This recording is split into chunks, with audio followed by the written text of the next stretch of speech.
আসসালামু আলাইকুম রহমতুল্লাহ বরকাতু। একজন সাহাবী ছিলেন যে সাহাবীর নাম কোরআনুল কারীমে উল্লেখ করা হয়েছে। আপনারা কি জানেন সাহাবীটা কে? আবু বকর, ওমর, আলী, ওসমান? না। মুআবিয়া? না। চার খলিফার কেউই না। এমন একজন সাহাবী যার নাম কোরআনুল কারীমে উল্লেখ করা হয়েছেন, তিনি হলেন যায়েদ ইবনে হারিসা রাদিয়াল্লাহু আনহু। তিনি মূলত ছিলেন হযরত খাদিজাতুল কুবরা রাদিয়াল্লাহু আনহার গোলাম ছিলেন। যখন খাদিজাতুল কুবরা রাদিয়াল্লাহু আনহা রাসূল করিম সাল্লাল্লাহু আলাইহি ওয়াসাল্লামকে বিবাহ করলেন, তখন খাদিজাতুল কুবরা রাদিয়াল্লাহু আনহা যায়েদ ইবনে হারিসাকে রাসূলকে হাদিয়া দিয়ে দিয়েছিলেন। আর রাসূলুল্লাহ সাল্লাল্লাহু আলাইহি ওয়াসাল্লামও যায়েদ ইবনে হারিসাকে আজাদ করে দিয়েছিলেন। যদিও যায়েদ ইবনে হারিসা আজাদ হওয়ার পরেও রাসূলের আদর্শে, রাসূলের ব্যবহারে মুগ্ধ হয়ে তাকে ছেড়ে যায়নি। যায়েদ ইবনে হারিসা তার ব্যাপারে সূরাতুল হুজুরাতের মধ্যে আল্লাহ সুবহানাহু ওয়া তাআলা উল্লেখ করেছেন। একজন মাত্র সাহাবী, যে সাহাবীর নাম কোরআনুল কারীমে উল্লেখ করা হয়েছে, সেটি হলো যায়েদ ইবনে হারিসা রাদিয়াল্লাহু আনহু। যায়েদ ইবনে হারিসা রাদিয়াল্লাহু আনহু তিনি রাসূল করিম সাল্লাল্লাহু আলাইহি ওয়াসাল্লামের সাথে এত ওতপ্রোতভাবে জড়িত ছিলেন যে তাকে বলা হতো যায়েদ ইবনে মুহাম্মদ, মুহাম্মদের সন্তান যায়েদ বলা হতো।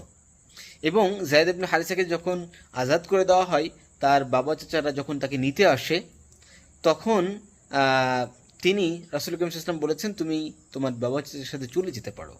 কিন্তু সে রাসূলের আদর্শে, রাসূলের ভালোবাসায়, রাসূলের আন্তরিকতায় এত বেশি বিমোহিত, মুগ্ধ ছিলেন, তিনি যাননি। তখনও কিন্তু রাসূল করিম সাল্লাল্লাহু আলাইহি ওয়াসাল্লাম নবী হননি। নবুয়তের আগের ঘটনা এটা।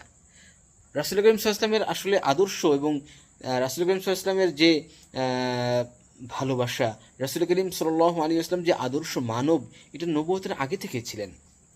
যায়েদ ইবনে হারিসা রাদিয়াল্লাহু আনহু, তাকে রাসূল করিম সাল্লাল্লাহু আলাইহি ওয়াসাল্লাম অনেকগুলি এরকম অভিযানে পাঠিয়েছেন, যুদ্ধে পাঠিয়েছেন। মুতার যুদ্ধর কথা আমরা শুনেছি, ঐতিহাসিক যুদ্ধ। এই যুদ্ধে প্রধান সেনাপতি ছিল, 3 জন সেনাপতি রাসূল করিম সাল্লাল্লাহু আলাইহি ওয়াসাল্লাম নিয়োগ করেছিলেন। তার প্রথম এবং প্রধান সেনাপতি ছিলেন যায়েদ ইবনে হারিসা রাদিয়াল্লাহু আনহু। যায়েদ ইবনে হারিসা রাদিয়াল্লাহু আনহু রাসূল করিম সাল্লাল্লাহু আলাইহি ওয়াসাল্লামের জীবদ্দশায় রাসূল করিম সাল্লাল্লাহু আলাইহি ওয়াসাল্লামের সাথে খুব ওতপ্রোতভাবে জড়িত ছিলেন। এবং প্রথমের দিকে তো যায়েদ ইবনে হারিসাকে রাসূলের পালক পুত্র বলা হতো। পরবর্তীতে যখন পালক পুত্রের বিধান রহিত হয়ে যায়, তখন রাসূল করিম সাল্লাল্লাহু আলাইহি ওয়াসাল্লাম যায়েদ ইবনে হারিসাকে তার বাবার নামের সাথে মিলিয়ে বলতে বলেছেন, সেটা হলো যায়েদ ইবনে হারিসা।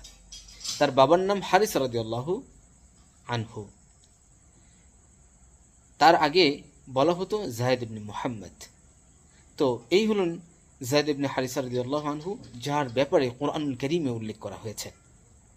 এবং তিনি যতগুলি যুদ্ধে অংশগ্রহণ করেছেন, প্রায় সবগুলি যুদ্ধে তিনি সেনাপতি ছিলেন। এবং সাহাবা ইকরামের মধ্যে এমন কথা চলতো যে যদি যায়েদ ইবনে হারিসা রাসূলের ইন্তেকালের পরে বেঁচে থাকতেন, তাহলে পরবর্তী খলিফা তিনিই হতেন। কিন্তু তিনি রাসূলের ইন্তেকালের আগেই শাহাদাত বরণ করেছিলেন। যায়েদ ইবনে হারিসা রাদিয়াল্লাহু আনহু তিনি অসাধারণ একজন সাহাবী ছিলেন। সুবহানাল্লাহি ওয়া বিহামদিহি। তো আমরা এই যে সিরাতের এই অংশগুলি, এগুলি জানতে চাইলে আমাদের সকালে একটা ক্লাস যেটি রয়েছে, দারসুল কোরআন, যেখানে সূরাতুল ইউসুফ পড়া হচ্ছে। সূরাতুল ইউসুফ বা অন্যান্য সূরার রিসাইটেশনের পাশাপাশি আমরা আলহামদুলিল্লাহ চমৎকারভাবে অন্যান্য বিষয়গুলি উল্লেখ করে থাকি। আল্লাহ আমাদেরকে তৌফিক দেন। আপনারা যারা অংশগ্রহণ করতে চান, আমাদের কমেন্টস করবেন, ইনশাআল্লাহ আমাদের হোয়াটসঅ্যাপ গ্রুপগুলোতে আপনাদেরকে জয়েন করে দেওয়া হবে এবং আপনারা আমাদের ক্লাসগুলোতে জয়েন করতে পারবেন। আসসালামু আলাইকুম ওয়া রাহমাতুল্লাহি ওয়া বারাকাতুহু।